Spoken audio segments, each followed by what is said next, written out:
যারা option trade করো তাদের জন্য পিসিআর দেখে ট্রেন্ড আইডেন্টিফাই করাটা খুব জরুরি। যদি তোমরা না জানো পিসিআর দেখে ট্রেন্ড কিভাবে আইডেন্টিফাই করে, তাহলে এই ভিডিওটা তোমাদের জন্য।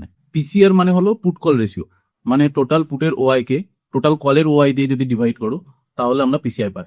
তবে এটা তোমাদেরকে ম্যানুয়ালি করার দরকার নেই। যদি গুগলে গিয়ে পিসিআর ইন আপস্টক্স বলে সার্চ করো তাহলে তুমি ওখানেই ডিরেক্টলি পিসিআরটা দেখতে পাবে।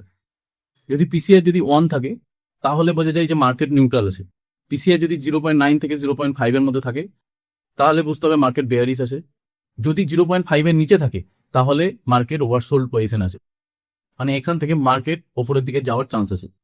সেম ভাবে পিসিআর যদি 1.1 থেকে 1.5 এর মধ্যে থাকে তাহলে মার্কেট বুলিশ জোনে আছে, এবং 1.5 এর বেশি যদি হয়, মানে 1.6 বা তার বেশি যদি থাকে তাহলে কিন্তু মার্কেট ওভারবট জোনে আছে, মানে এখান থেকে মার্কেট রিভার্স হয়ে আবার নিচের দিকে আসতে পারে।